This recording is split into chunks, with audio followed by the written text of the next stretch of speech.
Asyhadu an la ilaha illallah wa asyhadu anna Muhammadan abduhu wa rasuluh allazi la nabiyya ba'da, amma ba'du. Jemaah yang dirahmati Allah, pagi hari ini kita lanjutkan kajian kita tentang keseharian bagian buku Minhajul Qasidin Mukhtasar Ihya Ulumuddin, bagian keseharian. Kemarin kita sudah belajar tentang makan, minum, kemudian mencari rezeki. Kemudian sekarang ini bab yang ke-11, ini halaman sekitar 200-an. Itu bicara tentang berteman dan bersaudara. Ini kan keseharian kita, berteman dan mencari saudara.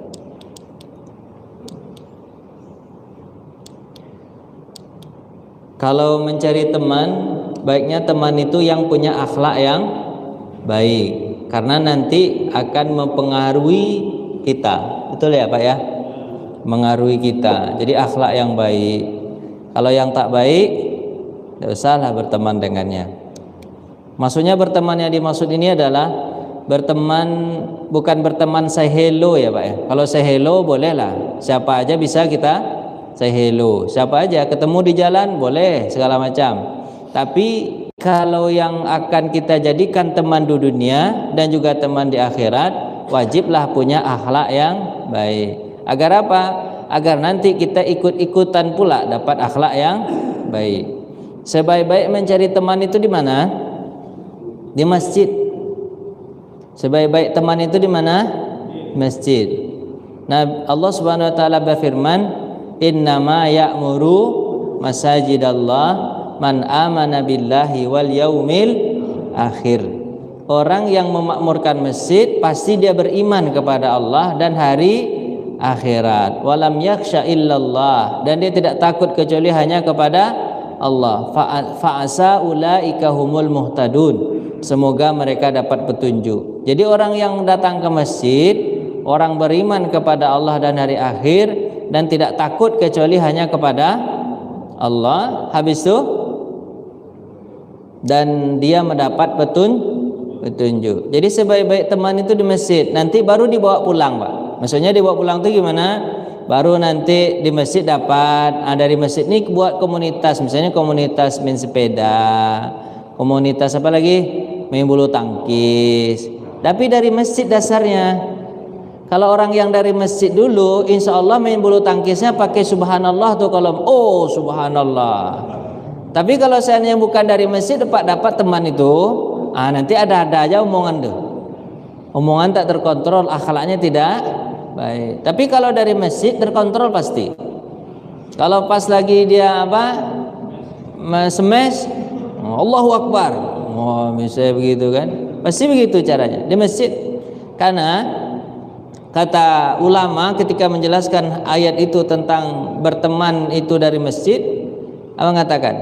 Ketahuilah, jika orang itu pernah datang ke masjid, maka bersaksilah bahwa dia adalah orang baik. Kalau dia meninggal dunia nanti, dan Bapak pernah lihat dia memakmurkan masjid, jadi apa aja silahkan. Mau jadi ketua DKM mantap. Mau jadi bendahara juga bagus.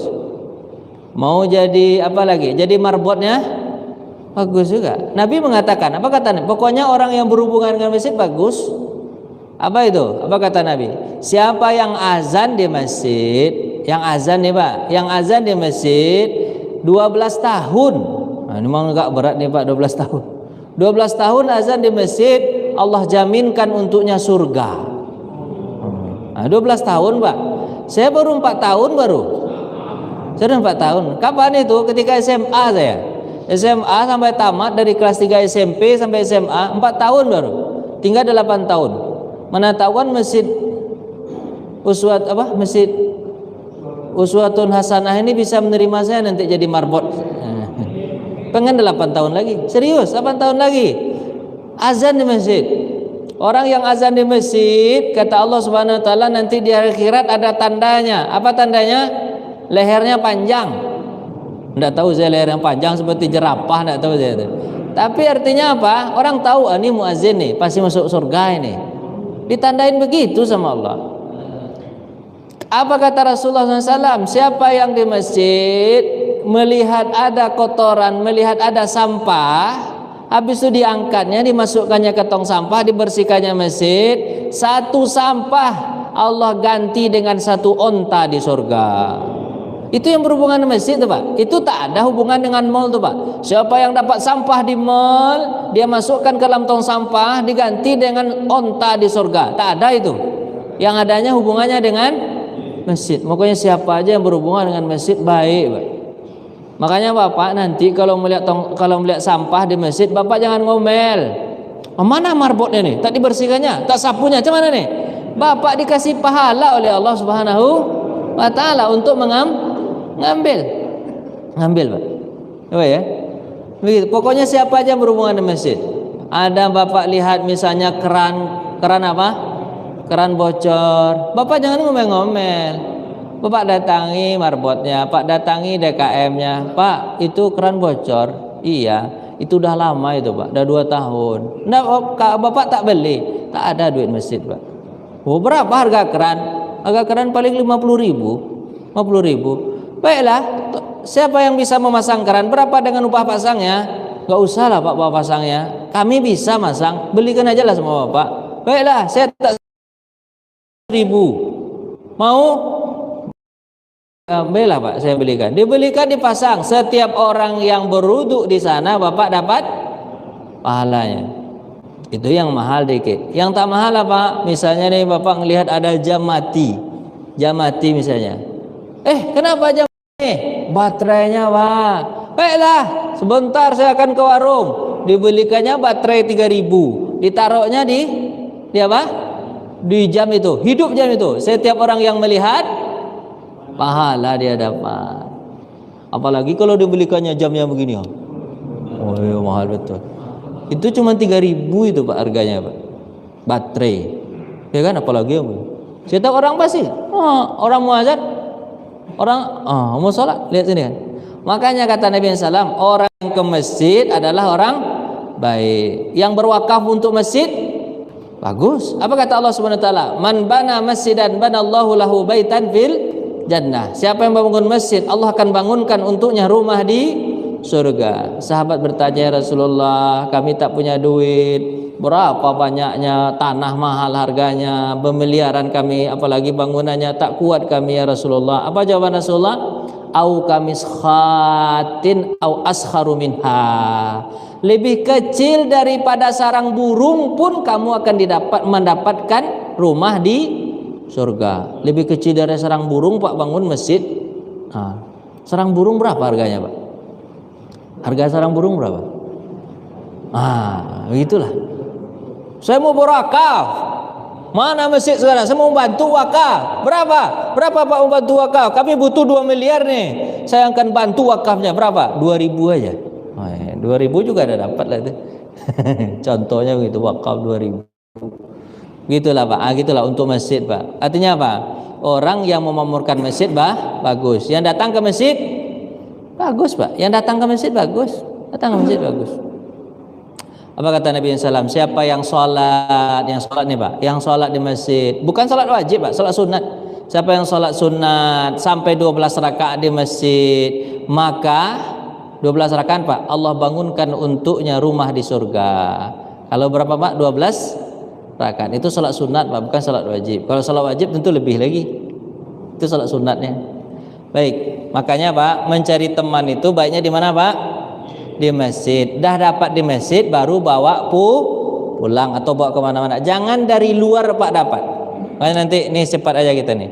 Makanya kata Nabi SAW, tidak ada sesuatu pun yang lebih berat timbangannya seorang mukmin di hari kiamat kecuali akhlaknya yang baik. Orang ke masjid pasti baik. Nanti kalau meninggal nanti salah seorang di antara bapak, terus bapak dia pernah ke masjid, terus bapak kan ditanya nanti tuh, apakah dia orang baik? Bapak jawab apa? Baik. Bapak jawab baik karena dia ke masjid. Tapi kalau dia tidak pernah datang ke masjid, habis itu dia meninggal dunia, bapak jawab apa? Apakah dia orang baik? Dia tidak pernah datang ke masjid. Bapak jawab apa? Jangan Pak jawab, diam aja. Sebab kalau Pak jawab berarti Bapak nanti saksi palsu di hadapan Allah. Orang baik itu adalah orang yang pernah ke masjid. Bapak diam aja. Tapi jangan jawab pula, apakah dia orang baik, orang jahat? Oh jangan juga.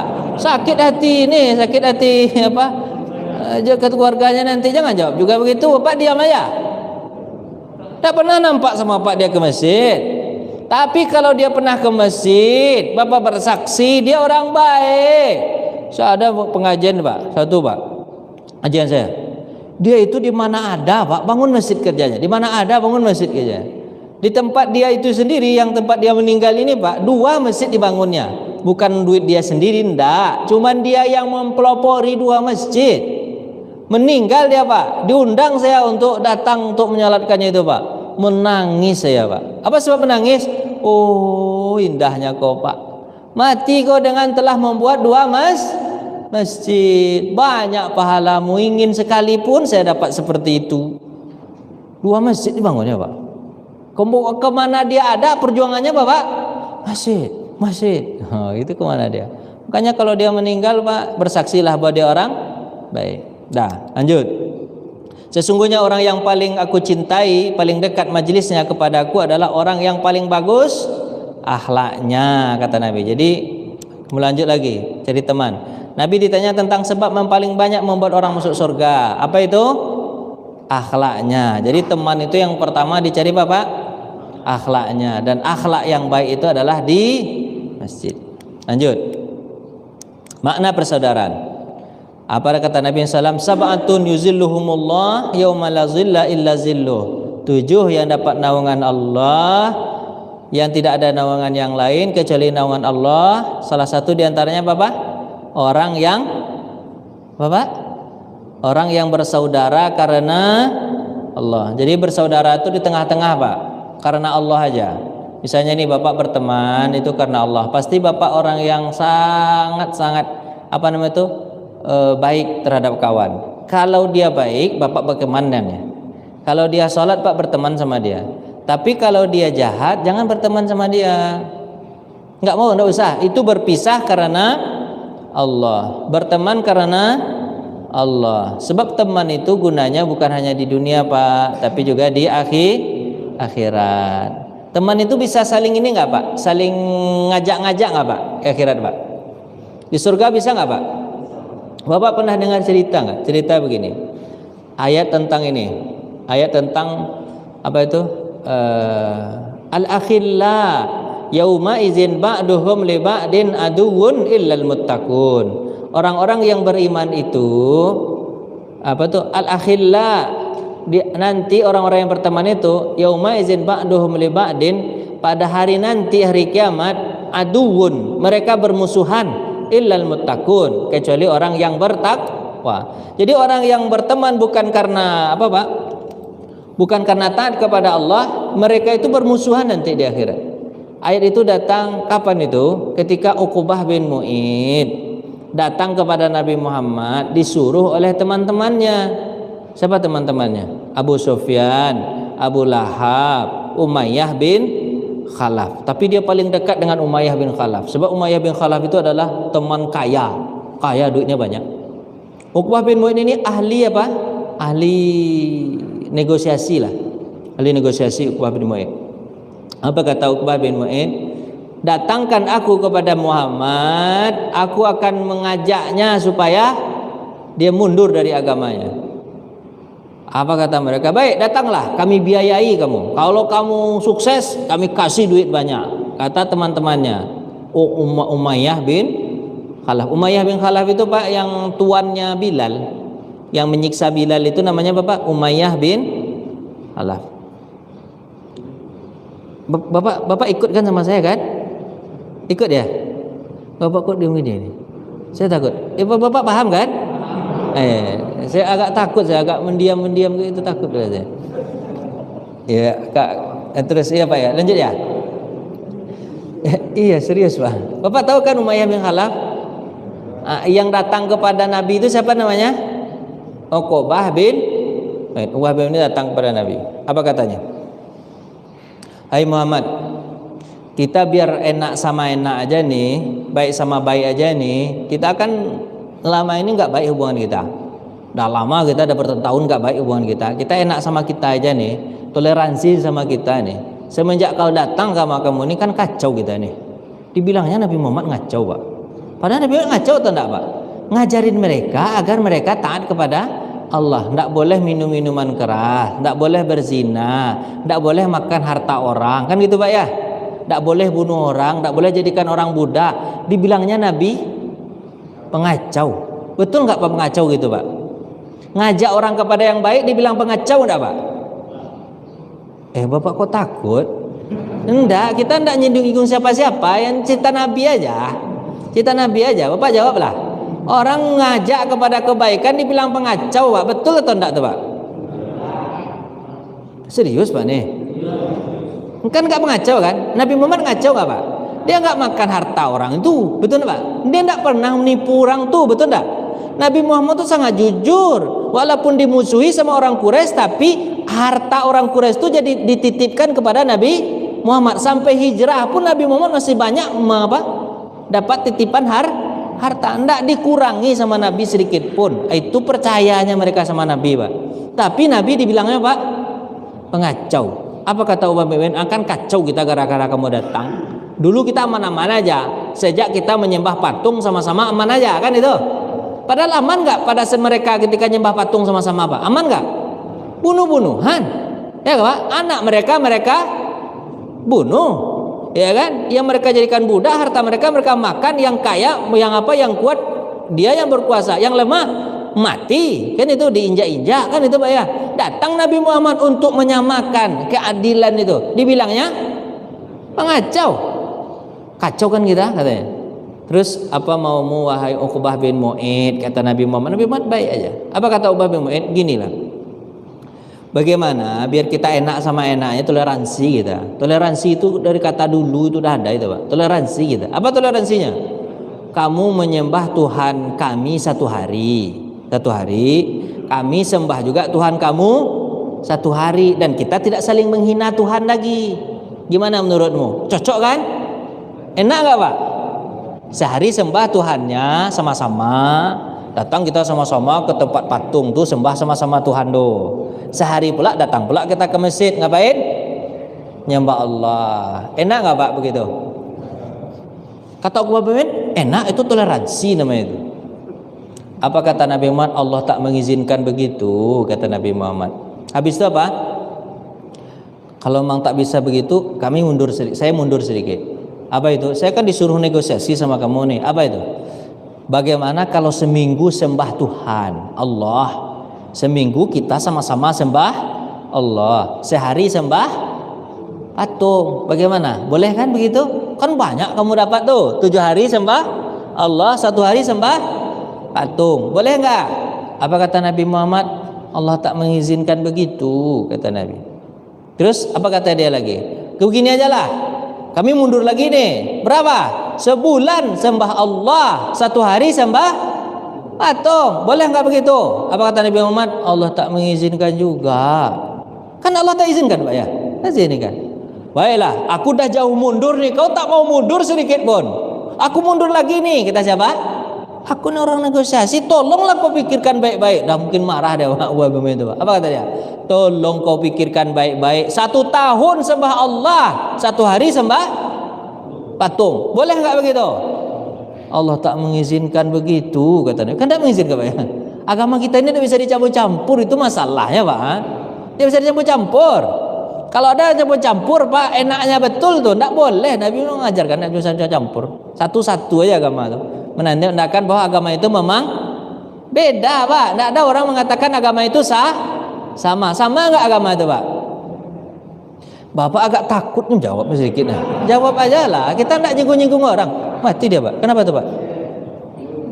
Karena tadi Allah. Itu datang lagi dia. Itu kan. Apa? Itulah. Dah biarin, Pak. Dia nanti ini sendiri itu. Dah biarin. Udah. Lanjut lagi, Pak. Cerita, kita enak cerita. Cerita apa tadi? Patung. Ininya kayaknya apa? kabelnya kurang ini. Toleransi. Apa kata Uqbah bin Mu'aid terakhir? Aku ini terakhir ngomong Nabi Muhammad. Aku tak akan ngomong lagi setelah ini. Ini memang ininya apa tuh? Kabelnya rusak di situ kali. Apa kata Nabi Muhammad SAW? Apa kata Uqbah bin Mu'aid? Begini, ini terakhir nih, tak ada lagi. Seumur hidup sembah Allah, bayangkan Pak. Dari anak lahir sampai dia mati harus sembah Allah. Cuman sehari dia untuk pengakuannya terhadap patung kami ini, sehari aja, sehari. Umur yang keberapa silahkan, umur yang 20 boleh, pokoknya sehari aja. Sehari sembah patung, tapi seumur hidup sampai dia mati wajib nyembah Allah. Bagaimana menurutmu? Bisa enggak begitu? Apa kata Nabi Muhammad? Allah tak mengizinkan begitu. Turunlah ayat Al-Quran lagi. Qul ya ayyuhal kafirun. Sampai lakum dinukum waliyadin. Uqbah bin Mu'aid dah. Apa kata Rasulullah? Sudah selesai kau cerita Uqbah bin Mu'aid? Sudah ya Rasulullah. Kalau begitu baiklah. Apa kamu ceritakan? Baik. Aku akan bacakan sama kamu. Kalau kamu bagus mendengar ini, dengarlah baik-baik. Kalau kamu setuju, bagus, bilang setuju. Kalau tak setuju, enggak usah, enggak apa-apa, kata Nabi Muhammad. Apa itu? Aku akan bacakan kepadamu surat Toha, surat yang turun kepadaku dari Allah Subhanahu wa Ta'ala. Surat yang ke berapa? Toha 18. Auzubillahi minasyaitonir. Dibacakan sama Nabi. Bacakanlah katanya. Dibacakan sama Nabi. Auzubillahi minasyaitonir. Toha ma anzalna 'alaikal qur'ana litashqa. Allah yang mengetahui maksudnya, kata Allah Subhanahu wa Ta'ala. Kemudian, tidaklah Allah menurunkan Al-Qur'an untuk menyulitkan kalian, illa tazkiratan liman yakhsha, hanya untuk memberi peringatan bagi orang-orang yang bertakut kepada Allah. Itu disebutkan ayat itu. Sampai ayat ke berapa Pak? 14 masuk ke dalam hati Uqbah bin Mu'aid itu. Karena ceritanya tentang dunia, tentang manusia. Dia surat Taha itu Pak, sampai 14 itu, tentang manusia, tentang nanti dia dibalasi oleh Allah Subhanahu wa Ta'ala dari perbuatan baik dan perbuatan buruknya. Habis itu Pak menangis Uqbah bin Mu'aid. Menangis ya Pak. Kenapa dia menangis? Masuk ke dalam hati itu ya Quran. Jadi Bapak disarankan untuk berdakwah itu tidak usah pakai otak. Pakai apa doanya Pak? Pakai Al-Quran aja. Dakwahkan Al-Quran itu. Kata Uqbah bin Muhammad, aku ingin masuk ke agamamu ini. Ingin masuk, ini agama yang betul ini. Padahal tadi dia rencananya untuk narik Muhammad, tahu-tahu dia yang ketarik. Terus, tapi Muhammad, aku punya kawan yang ngutusku ke sini. Siapa tadi? Kawan-kawanku. Tak enak aku masuk sendiri. Baik aku masuk sama. Sebab kalau aku masuk sendiri nanti kawanku tak ada lagi. Aku tahu. Dulu kau berteman tuh sama siapa? Sama orang-orang Quraisy kan baik sama kamu dulu. Setelah kau masuk Islam, kamu dimusuhi. Aku tak mau juga seperti itu.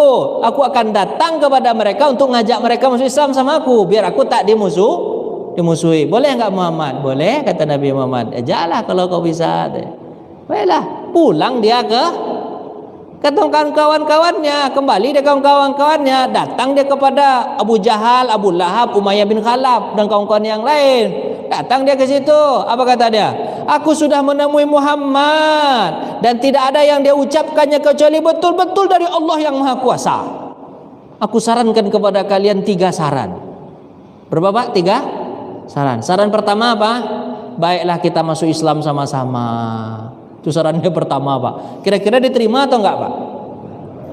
Apa kata Abu Jahal? Dipukul kepalanya. Kamu disuruh ke sana, kamu yang mengajak kami. Entah-entah aja kamu ini. Tak mau. Baiklah, kalau kalian tak mau, saran kedua, kata siapa? Uqbah bin. Apa saran kedua? Saran keduanya, biarkan Muhammad berdakwah di Mekah nih.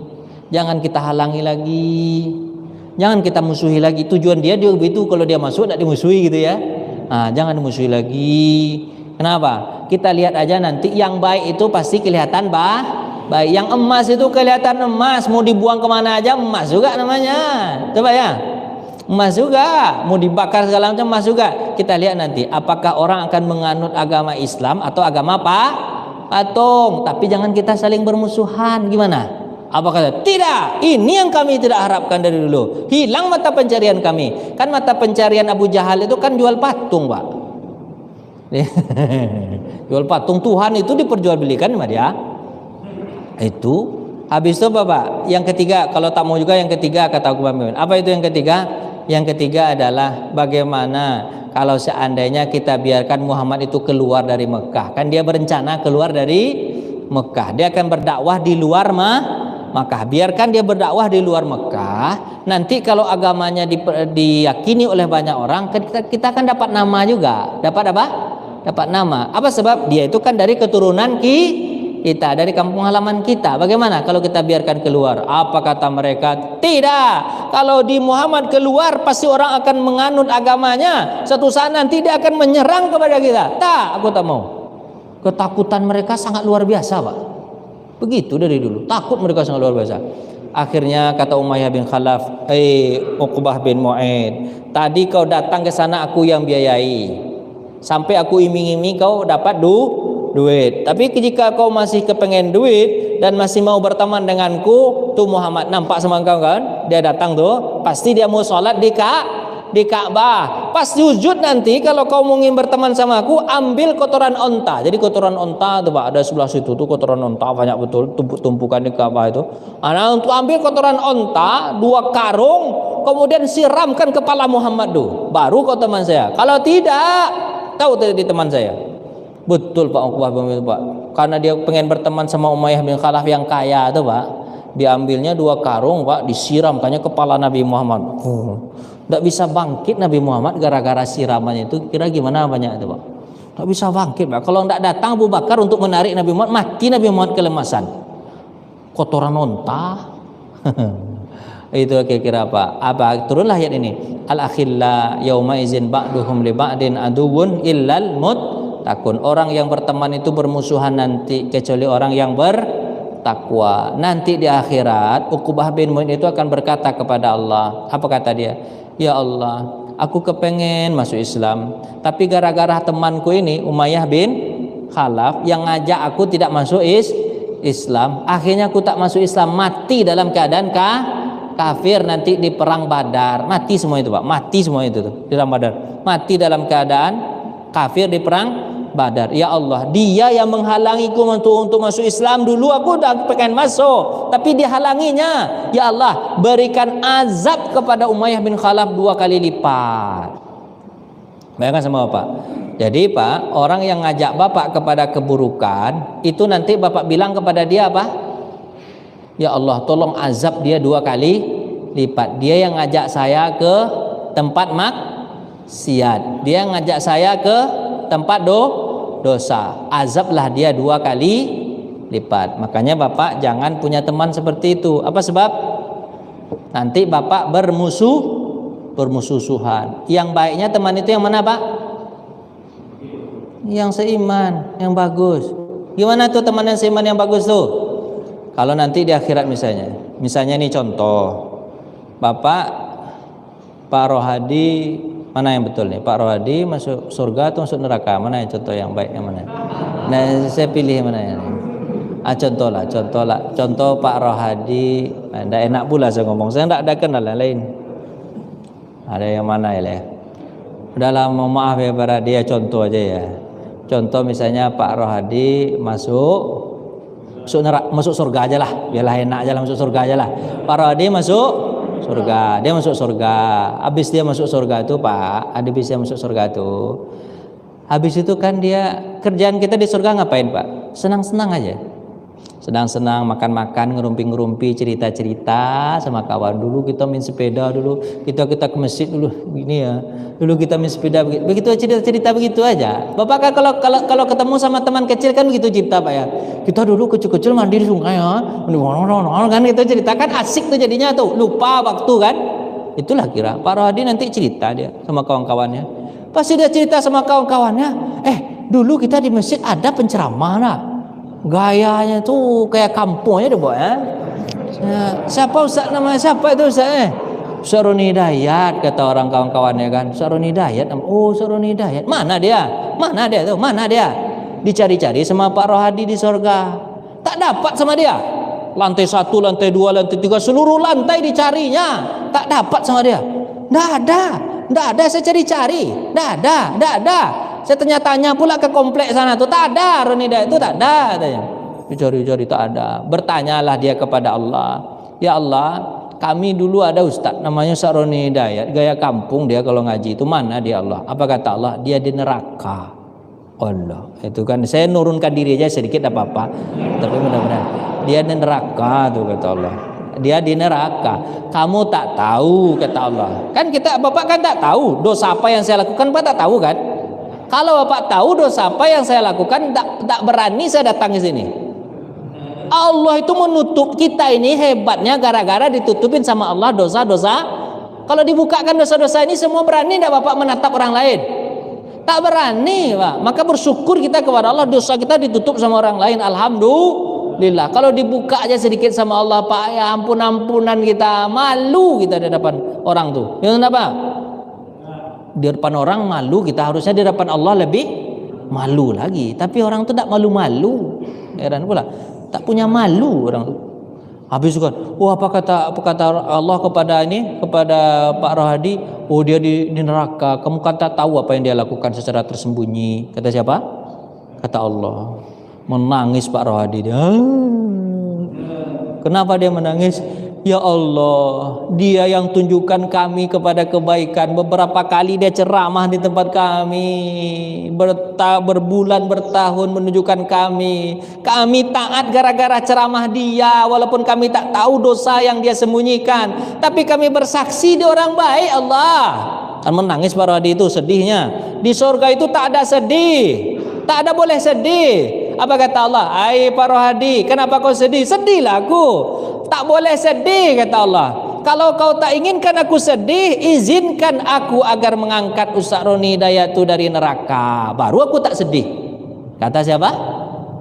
Pak Rohadi. Apa kata Allah? Angkatlah saudaramu yang ada di neraka itu, jadikan temanmu di surga. Siapa dia teman itu, Pak?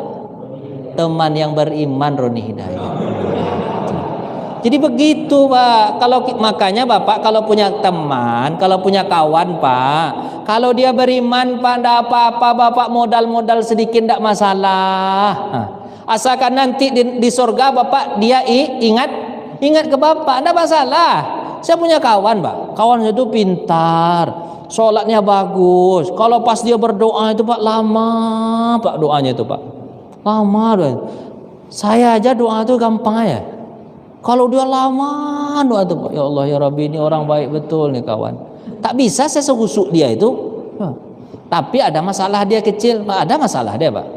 Saya kalau ngajak dia, makan bakso dah, ayolah. Makan mie ayam dah, ayolah. Sekali dua kali makan bakso, makan mie ayam tuh, Pak, dia selalu bilang, tinggal dompet saya. Sekali tidak masalah, Pak, saya bayarin, Pak. Gak ada masalah sama saya tuh, saya bayarin. Gak ada masalah. Dua kali itu juga alasannya lagi, tinggal dompet katanya. Tiga kali, tinggal dompet katanya. Empat kali ya nak mau saya lagi. Saya bilang sama dia, kamu jangan pakai juga penyakit lama lagi, kata saya. Penyakit lama namanya itu. Apa itu? Tinggal dompet. Bawalah duit itu, kata saya. Tapi Pak, tetap saya bayarkan, Pak. Tetap saya berteman sama dia. Dari saya sekolah SMP, SMA, sampai saya ke Mesir berteman saya sama dia. Karena dia pintar, ibadahnya bagus. Memang dia orang miskin, Pak. Memang dia orang miskin. Mungkin dia butuh duit itu dia simpan, atau mungkin dia tak punya duit sama sekali. Tapi dia kepengen pula makan bakso. Tengok, Pak. Tapi alasannya itu terus. Dia tak berani pula memberikan alasan sama saya tak ada duit. Tidak ada, alasannya itu terus. Tapi saya tetap berteman sama dia, Pak. Apa tujuannya? Mudah-mudahan nanti di akhirat dia yang ngajak saya masuk ke surga. Pas ketika dia makan bakso, ingat sama dia. Roni Hidayat mana? Ini baksonya sama. Kan bakso itu sama bentuknya, tapi rasanya beda, nikmat di surga. Ini bakso aku pengen makan sama saudara Nida itu, mana dia? Di neraka, dicarinya nanti. Makanya Bapak kalau berteman tuh titip budi ke kawan tuh, Pak. Titip budi. Pepatah ada mengatakan, Pak, apa petanya, Pak?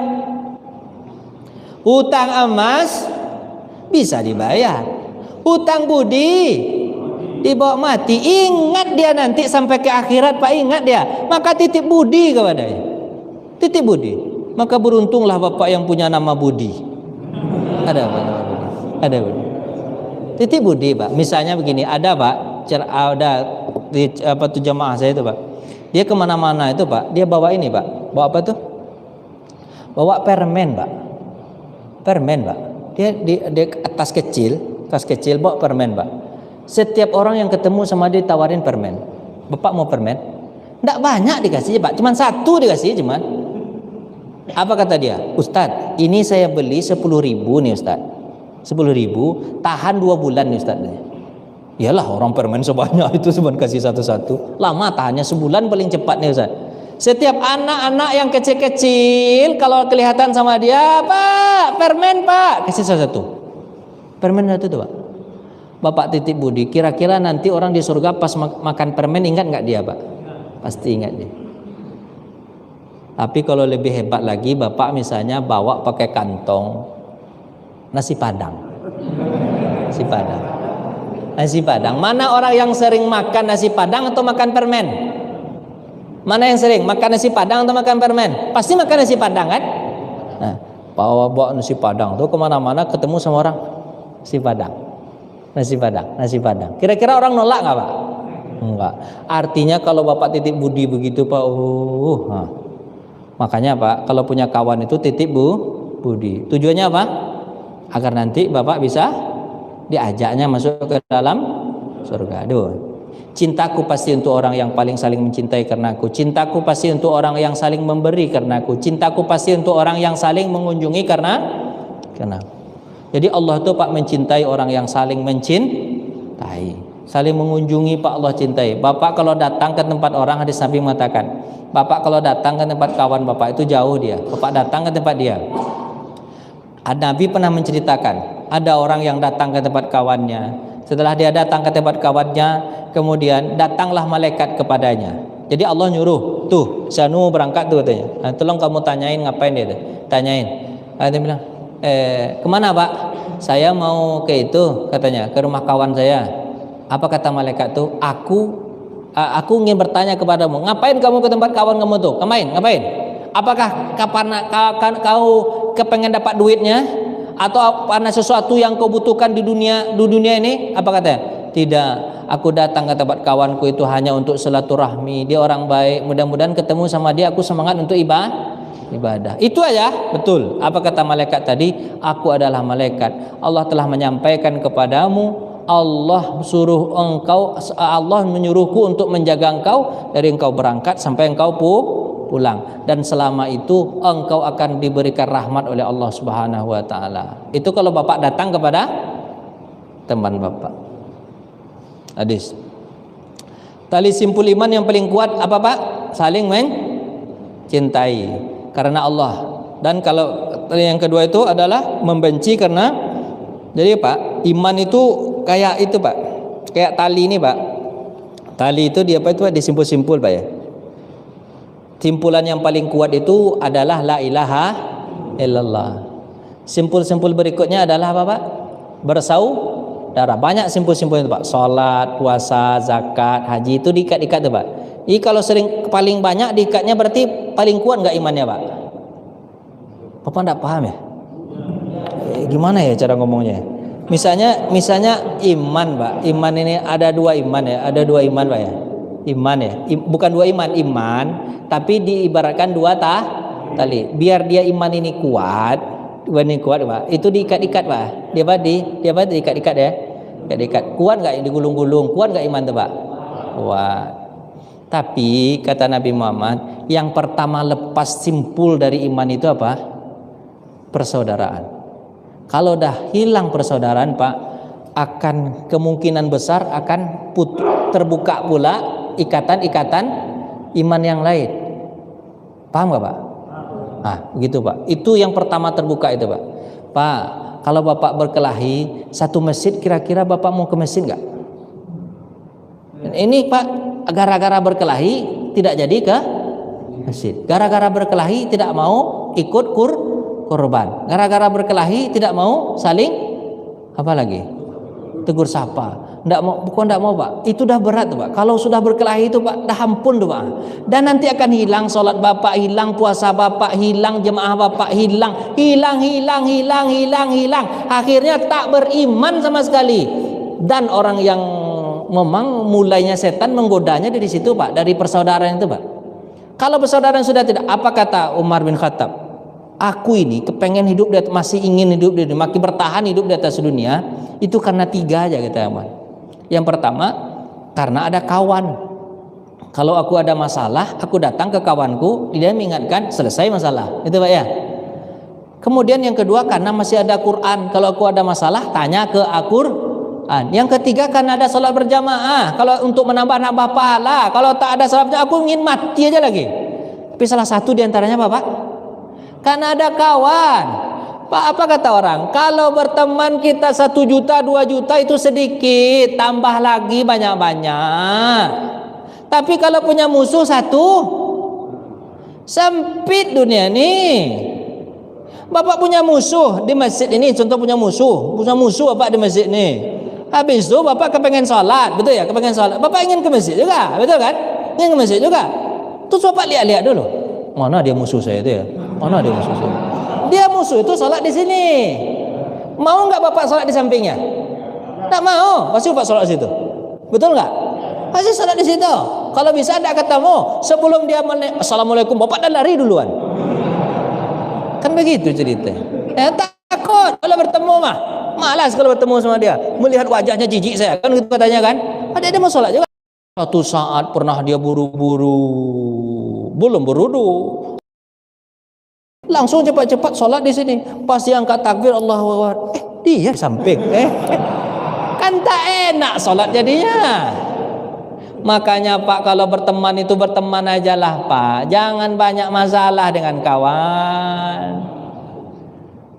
Bapak kan pernah baca apa itu? 10 dosa besar. 1 kepada Allah, yaitu syirik. 9-nya kepada orang manusia Pak, membunuhnya, mencacinya, memakinya, menuduhnya, berzina, makan hartanya, itu ke orang semua itu Pak, ke orang semua. Makanya Pak, di atas dunia ini tidak ada menang-menangan Pak, serius, tidak ada menang-menangan. Bapak menang pun kalah. Apa pepatah itu mengatakan? Yang menang jadi abu, yang kalah bukan. Yang menang jadi arang. Bapak salah pula pendapat. Yang menang jadi arang, yang kalah jadi abu. Sama terbakar di api neraka. Sama-sama terbakar Pak. Tidak ada menang-menangan Pak di dunia ini Pak. Bapak kalaupun menang, kalah juga. Bapak bisa berkelahi sama kawan nih, bisa berkelahi sama kawan, betul Pak ya? Bisa berkelahi sama kawan, betul? Bapak kalau Bapak tonjok dia, tang, benjol-benjol dia, kalah juga. Apa sebab kalah itu? Paling kurang dia tak mau berteman sama Bapak lagi, betul tak? Dah hilang kawan Bapak. Bapak berani sama istri Bapak, berani Bapak itu kan kawan Bapak tuh, kawan seumur sehidup kan. Berani Bapak sama kawan istri Bapak, Pak tampar, pam, tang, Pak tampar dia. Tetap mesti dia mempertahankan rumah tangga itu karena anak, kata dia kan. Tapi pas dia menaruh air, Bapak suami minumlah bang, minumlah, katanya. Sakit hati dia ngasih itu, minumlah. Menang atau kalah Pak tuh? Kalah juga. Makanya di atas dunia ini mengalah aja lah, ndak usah menang-menangan, menang pun kalah. Makanya Pak, yang penting kita ada sini Pak, nanti Pak, memang ada nanti di akhirat itu ada begitu nanti. Di akhirat itu Pak, ada seseorang yang sudah ditakdir, sudah diponis dia masuk ke dalam neraka. Udah diponis dia masuk neraka. Kamu neraka kata Allah, dan neraka dia. Tapi kata Allah Subhanahu wa taala, ada satu syarat kalau kamu ingin masuk surga. Apa syaratnya Allah? Syaratnya adalah kau pernah disakiti sama orang itu kan? Iya ya Allah, pernah aku. Tapi kau maafkan. Tidak mau aku maafkan Allah. Kenapa? Sakit betul hati gitu. Sakit betul aku. sakit betul. Aku dipenjarakan sama dia, misalnya contoh ya. Tapi Bapak jangan pikirkan yang lain-lain. Ini aja contohnya. Aku itu kan. Jangan pikirnya. Aku tuh. Apa kata Allah Subhanahu Wa Taala? Kamu mau masuk surga nggak? Mau kata. Terus bagaimana caranya? Caranya begini. Kau maafkan dia, maka pahalamu akan aku lipat gandakan. Kan pahala kita dengan dizalimi udah dapat kan? Tapi dengan memaafkan itu kan hilang rasa apa tuh Pak? Rasa hati busuk itu kan hilang dengan memaafkan itu. Dengan menghilangkan rasa busuk hati, iri dengki kepada dia, pahalamu aku lipat gandakan, jadinya kau masuk surga. Maukah engkau untuk memaafkannya? Bapak bilang apa? Kira-kira kalau Bapak jadi itu, Bapak mau atau enggak?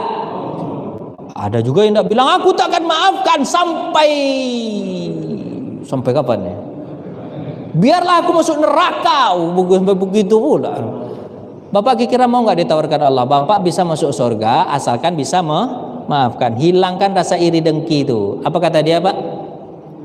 Apa kalau Bapak jadi itu, mau enggak Pak pilih? Maafkan. Saya maafkan Allah, saya maafkan Allah, saya maafkan Allah. Kan begitu Pak ya? Saya maafkan. Kalau begitu kau masuk surga. Itu ketika ditawarkan Allah di mana Pak? Di hari kiamat tuh, di hari akhir tuh. Kalau ditawarkan sekarang selagi ini kan al-amalu apa tuh? Al-ibadatu fil harat a'zam kata Nabi. Ibadah dalam keadaan susah itu pahalanya lebih besar. Mana pahalanya lebih gampang Bapak memaafkan? Ketika di akhirat atau sekarang? Betul ya Pak? Yang mana Pak? Di akhirat Bapak lebih gampang memaafkan atau di sekarang Bapak lebih gampang memaafkan? Di akhirat lebih gampang Bapak memaafkan karena Bapak diimingi masuk surga dan nampak sama Bapak neraka tuh. Tapi sekarang Bapak belum melihat surga, belum melihat neraka. Tapi Bapak maafkan dulu sebelum ke akhirat. Kira-kira pahalanya lebih besar nggak Pak? Lebih besar. Makanya maafkan saja. Mau nggak Pak maafkan? Nah, itu kan satu aja jawab. Yang lain tak. Sakit hatinya. Sakit hatinya. Susah Pak. Memaafkan orang tuh susah Pak. Minta maaf gampang. Betul nggak Pak? Bapak kalau salah minta maaf gampang nggak? Maafkan ya, maafkan ya, maafkan ya. Apalagi pas selesai Idul Fitri. Maafkan ya, maafkan ya. Duitnya tetap aja ditilap sama dia. Mana kembalikan duit orang tuh baru minta maaf. Oh itulah Pak, itulah. Pak, apa mau saya cerita Pak? Ini pokoknya itulah intinya Pak, carilah kawan yang baik. Mana deh Pak? Berakhlak baik kawan tuh, bukan orang fasik, bukan ahli bid. Jadi Pak, Bapak itu berkawan itu yang akhlaknya yang Bapak yang baik, bukan orang fasik. Orang fasik itu Bapak jangan Bapak berteman sama sekali. Orang fasik itu adalah orang yang tahu kebenaran tapi dia tak melaksanakannya. Dia tahu sholat, dia tahu puasa, tapi itu namanya orang. Bapak jangan berkawan sama orang itu. Nanti susah Bapak nanti. Itu bukan mengajak Bapak ke surga, nanti malah mengajak Bapak ke neraka. Sama istri-istri sama anak-anak Bapak juga bilang begitu. Kan Nabi Nuh pernah ditegur itu Pak. Ya Allah, itu anakku Kan'an, selamatkan dia Allah. Apa kata Allah? Jangan kau bilang-bilang itu anakmu wahai Nuh. Dia itu tidak sholat, dia tidak segala macam, tidak mau, maka bilang aja dia bukan keluargamu. Ditegur sama Allah Nabi Nuh alaihi salam. Bapak sampaikan ke keluarga, hai anak, hai istri, aku tak mau ditegur sama Allah nanti di akhirat. Sholatlah kalian, puasalah kalian, ibadahlah kalian kepada Allah. Kalau tidak nanti di akhirat kita takkan bertemu. Tolonglah kalian jangan jadi orang fasik. Saya tak mau serumah dengan orang fasik. Kalau bisa kita ini berlomba-lomba untuk masuk surga. Jika seandainya ayah nanti ke neraka, kalian yang akan tarik ke surga nanti. Nah, tapi kalau kalian tak sholat, ampun ayah, nah ampun. Nah, gitu Bapak ngomong sama istri dan anak Bapak tuh. Boleh Pak bilang begitu, karena tak boleh berteman dengan orang fasik. Nabi mengajarkan gitu. Tak boleh berteman dengan ahli bid'ah. Tak boleh berteman dengan orang yang ambisi terhadap dunia. Mana lagi? Satu lagi apa? Ada satu lagi yang saya tak tulis. Tak boleh berteman sama orang murtad dan orang kafir. Orang murtad Bapak tak boleh berteman. Sama orang kafir Bapak tak boleh berteman. Apa sih gunanya berteman sama orang murtad? Apa sih gunanya berteman sama orang kafir? Saya tidak mengajarkan Bapak say hello ya. Kalau say hello Bapak berbuat baik boleh nggak sama orang non muslim? Boleh nggak? Dianjurkan. Bapak kasih dia segala macam, boleh nggak? Bagus. Tapi kalau bapak berteman, maksudnya berteman itu bapak, berteman bapak curhat untuk dunia bapak, untuk agama bapak, tak bisa pak, tak bisa. Teman itu memang orang-orang baik aja. Kalau orang kafir apa sih yang mau diharapkan? Nah itu untuk akhiratnya pak. Kalau untuk dunianya mungkin ada, mungkin. Tapi pasti dia akan tarik bapak kemana? Ke dunia. Sementara kita ini hidup di dunia sementara. Tapi bapak baik kepada dia boleh? Boleh. Saya hello boleh? Boleh. Berdagang sama dia boleh? Boleh. Tapi yang karib pak harus sama orang beriman. Akhlaknya bagus, dijamin dia masuk surga. Baiklah, tadi kan udah bunyi tadi. Bapak mau tanya atau mau pulang? Aduh, silakanlah Pak. Saya semangat sendiri aja saya. Tanyalah Pak. Silakan Pak Haji.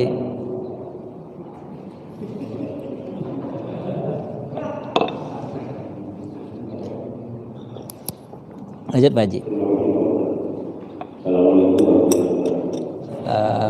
Mana yang lebih utama, berteman, berkawan, atau bersahabat?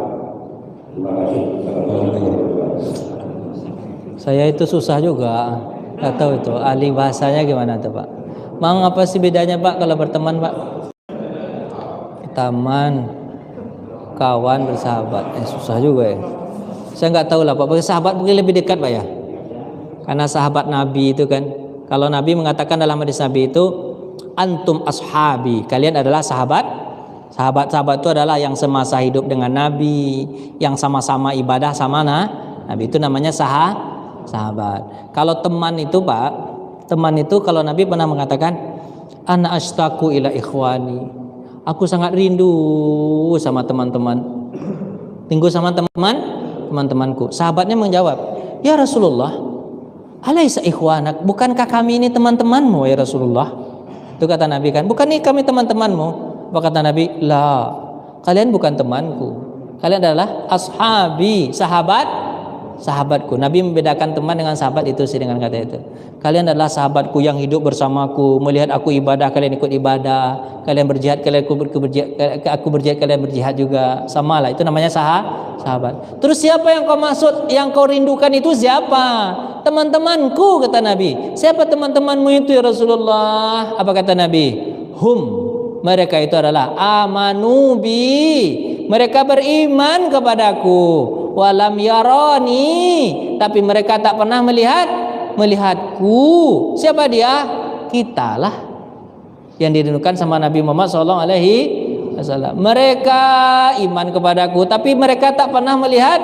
Itulah teman-temanku, aku rindu kata Nabi. Memang kalau dikatakan ini memang lebih mantap sahabat Pak ya, lebih mantap sahabat ya daripada teman. Sahabat itu kan dekat dengan Nabi. Kalau teman itu dia percaya dengan Nabi tapi jauh. Satu lagi yang saya tak tahu Pak, berkawan ya. Berkawan itu mungkin lebih rendah daripada teman teman. Berkawan itu mungkin inilah apa namanya itu, orang-orang non muslim kita berkawan sama dia gitu kan ya. Ya kan? Nah, ya kan? Kan ada tuh setia kawan, apa namanya itu Pak, kalau hari setia kawan ya. Nah, itu kan setia kawan itu kan Bhinneka Tunggal Ika itu. Nah, itu berkawan tuh namanya itu. Silahkan Bapak berkawan sama siapa aja. Tapi kalau berteman kalau bisa orang baik. Karena kalau Bapak berteman pasti doanya Bapak, apa doanya Pak orang berteman tuh Pak? Ada habis pula baterainya dan suruh mati kan. Apa kata ini Pak? Kata Bapak? Kata doa kita Pak? Apa doanya Pak? Ketika kita bertanya, Allahumma ighfir lil muslimina wal muslimat wal mu'minin. Betul. Allahumma ighfir lil ikhwanil ladzina sabaquna bil iman wa la taj'al fi qulubina illa lil ladzina amanu rabbana innaka raufur rahim. Kan doa itu Pak. Allahumma ighfir lil ikhwaninal muslimina. Pakai kata apa Pak? Ikhwan. Ikhwan itu Pak, ampunilah dosa ikhwan kami yang dahulu telah beriman. Jadi kawan-kawan Bapak itu sahabat-sahabat Nabi, tabi'in, Imam Syafi'i, Imam Hanafi, semua itu kawan apa tuh teman Bapak itu. Nanti di akhirat teman di surga, Bapak doakan itu dapat doa itu. Makanya Pak, kalau bisa sih Bapak Ya doa-doa begitu. Nanti dia kuburkan ada begini ceritanya. Hadis Nabi Pak. Ada orang dikubur itu Pak, tambah sedikit tambahan jawaban. Ada orang sedikit begini. Ada orang yang duduk aja, duduk santai aja dia. Di kuburan itu masih boleh nggak ditambah pahala Pak? Masih bisa Pak. Di kuburan itu 3 tambahan pahala. Anak yang mendoakan, sedekah jahiriyah, ilmu yang bermanfaat yang diajarkan. Gitu Pak ya? Kan tambahan doa itu. Di kuburan begitu Pak. Di alam barzakh itu nunggu. Ada yang nunggu tenang aja. Ditanya sama dia oleh malaikat, "Kenapa kamu tenang aja?" "Aku udah dapat kiriman." "Apa kirimannya?" "Anakku soleh. Aku juga guru dulu. Habis itu infak banyak, dapat tambahan terus." Tenang aja, bertambah terus amalnya Pak. Tapi ada orang di kuburan itu gerasak gerusuk, lari kanan, lari kiri, ke utara, ke selatan, timur, barat, gerasak gerusuk. Ditanya sama malaikat, "Ngapain kamu nih? Larikan kamar ini." Apa kata dia? "Aku mengambil doa." "Doa siapa?" "Doa kaum muslimin. Allahumma ighfirlil ikhwanina allazina sabaquna bil iman," atau "Allahumma ighfirlil muslimina wal muslimat." Doa umum Pak. Doa umum. Datang nanti ke alam barzakh tuh Pak, dikejar-kejar sama orang yang ada dalam barzakh tuh, dikejar-kejar Pak. Untung kalau dia dapat. Pas sampai ke sana apa kata malaikat? Dah habis. Makanya kata Nabi SAW, kalau kalian berdoa sebut nama. Kalau tak disebut nama Pak, diperebutkan di alam barzakh tuh. Begitu Nabi. Makanya Pak masih beruntung juga kalau Bapak orang beriman. Atau Bapak titip budi ke orang, diingatnya Bapak sama orang tuh, "Ya Allah, Pak Rohadi, ya Allah." Dah mati dia? Belum, dia masih hidup. Nah, Bapak baca doa itu langsung datang ke dia. Kalau makanya Bapak kenalkan diri Bapak ke orang dengan nama baik, biar orang ingat selalu. Tapi kalau Bapak kenalkan diri Bapak kepada orang dengan nama buruk, kira-kira gimana? Pas ketika orang ingat, "Oh si Anu tuh," kata orang, kata seorang. Kalau enggak dia yang bikin dari dulu, ini enggak mungkin kita begini, kata orang kan. Doa buruk dapat sama bapaknya. Bertambah dosa Bapak di akhirat itu nanti. Bukan pahala yang bertambah, Bapak, dosa yang bertambah. Makanya kenalkan diri ke orang dengan kenalan yang baik. Jangan bikin dosa juga, betul pada. Pasti Bapak mau pulang. Apa sebab? Karena saya setiap kali jawaban 10 menit satu pertanyaan. Bapak pikir kalau saya bertanya lagi 10 menit lagi ini lama betul. Iyalah, Bapak mau tanya lagi atau enggak nih, silakan. Atau mungkin ada bebo, silakanlah. Ya maksimal 6:30 lah ya, maksimal. Ya Bapak mau pikir Bapak tuh. Yakin saya Pak tuh pikir. Tanyalah Pak, kan enggak ada yang berani kan? Ada yang berani. Ada, silakan Pak Ji, silakan Pak Ji. 6:30. Mau penjelasan sedikit masalah fasik Ustaz. Iya. Masalah fasiknya apa? Apakah orang yang mengajak kita masuk Islam Ustaz?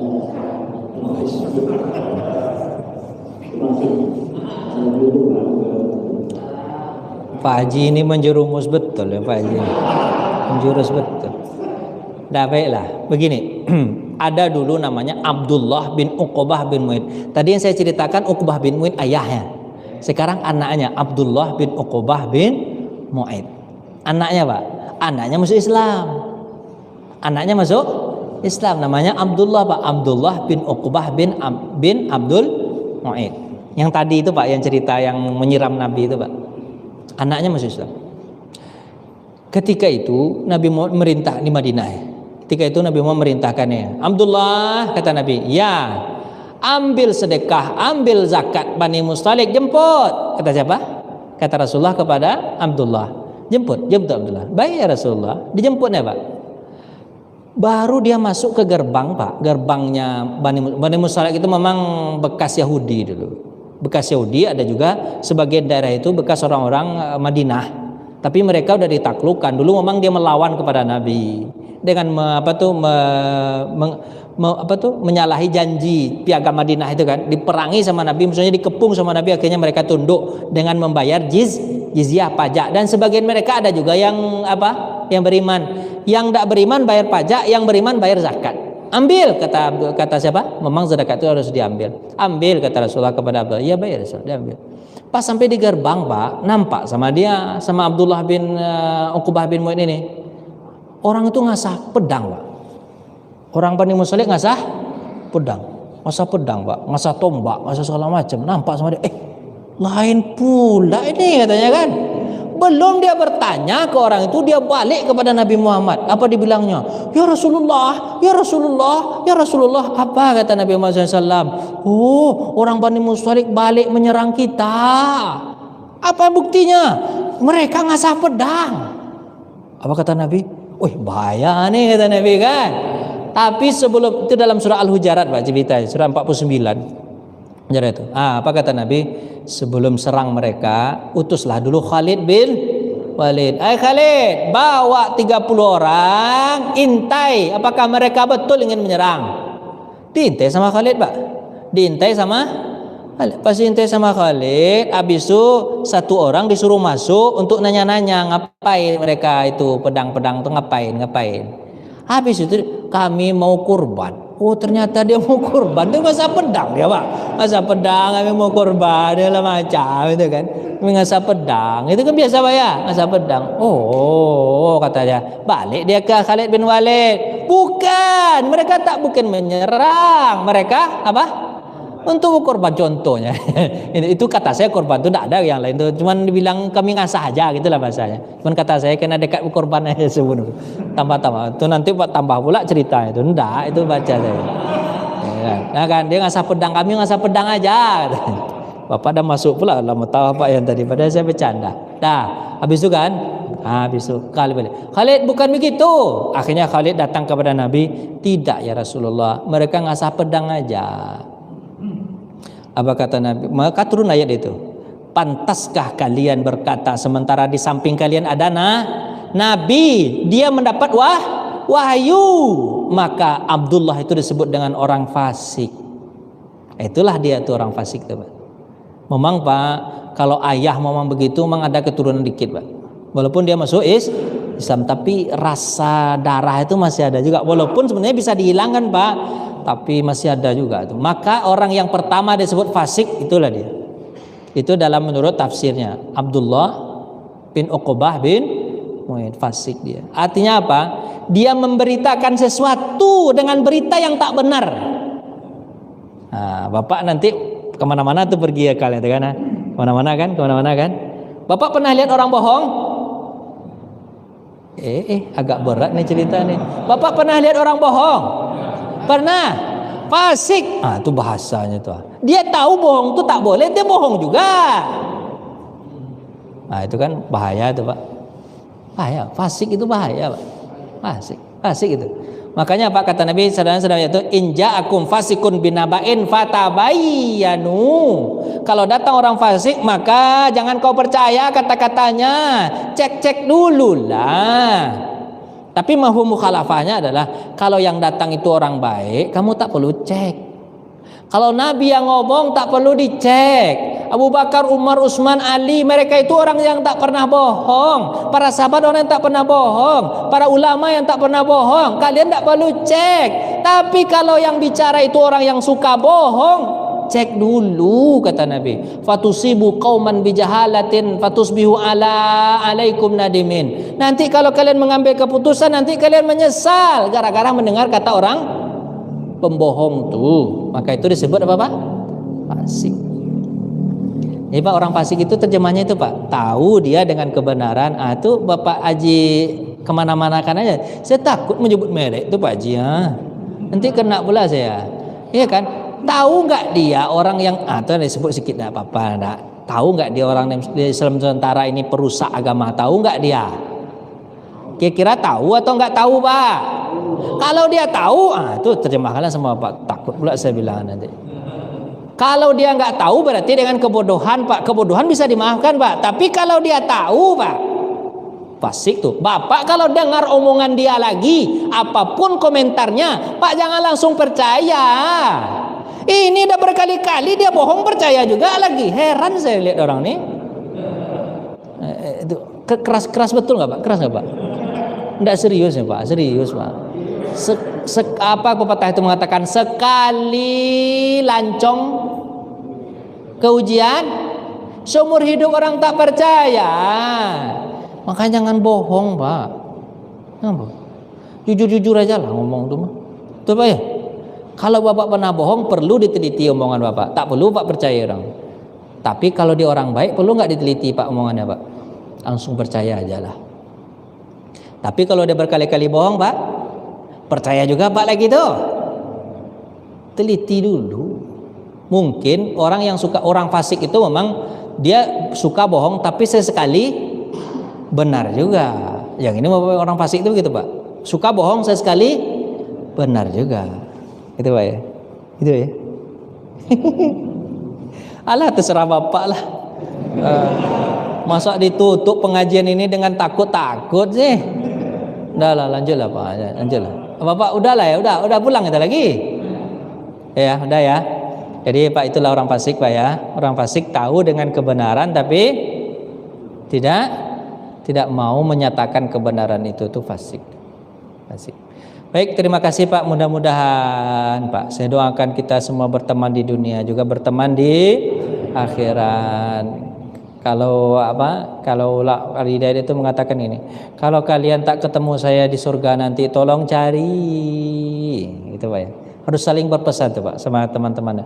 Tolong cari. Mudah-mudahan kalau kalian tak dapat saya di surga, cari neraka pun, gitu kan? Nanti kalau ada nanti tolong angkat saya. Pesan-pesankan ke teman-teman. Maka teman kita yang paling mantap di mana Pak? Masjid Pak. Serius di masjid Pak. Bapak cari di luar manapun segala macam susah Bapak nanti. Kalau pepatah Minang tuh Pak, kalau untuk mencari jodoh tuh tahu tuh Pak. Apa tuh Pak? Dima tampe mandi Nah itu. Di mana dia mandinya di mana? Kalau orang mandi itu deh. Kita mencari siapa dia. Dima suraunya, punya suraunya ndak? Itu istilah itu Pak. Dia pergi masjid ndak? Mana surau? Mana surau? Bapak Minang itu. Batato ndaknya. Kalau nya batato dosa. Itu dipesankan betul tuh Pak. Anak-anak gadis kalau di kampung saya itu dipesankan, jangan sembarang mencari laki. Ya itu bahasa. Laki itu suami Pak. Jangan sembarang mencari suami nak. Lihat di mandinya. Mandi itu maksudnya apa Pak? Ya keseharian dia di mana-mana. Mutar-mutar dia di mana-mana. Kalau dia mutar tempat-tempat yang baik, bagus tuh. Di mana suraunya? Tempat sholatnya di mana? Oh dia nggak pernah sholat, nggak tahu surau sama dia tuh. Oh jangan tuh. Di mana suraunya? Kemudian yang ketiga cuma satu kali lagi. Betato enggak? Itu pepatah Minang tuh Pak. Betato enggak? Kalau dia betato Pak, walaupun mungkin tato itu bagian sebagian orang kan gaya kan, tapi udah terkontaminasi lah itu. Sampai begitu Pak, orang Minang tuh pepatahnya Pak. Tapi saya tidak menyalahkan Bapak yang dulu pernah bertato ya. Nah, itu habis gara-gara itu nanti Bapak tak ke masjid, tidak begitu maksud saya. Ke masjid lah. Taubat lebih baik daripada tetap mempertahankan keburukan. Tapi untuk melalui hidup baru tuh Pak, 3 disyaratkan tuh Pak. Nah, begitu mencari kawan tuh Pak. Berkawan seumur hidup mati. Apa tepuk jidat? Ibu tepuk jidat. Ada salah pilih saya katanya tuh. Ibu. Nah, tapi perbaiki aja yang ada Bu. Udah takdir namanya itu Pak. Ya Pak ya. Terima kasih Pak ya. Atas perhatian, mohon maaf segala kurangan. Kita tutup dengan baca hamdalah. Alhamdulillahirabbil alamin. Assalamualaikum warahmatullahi wabarakatuh.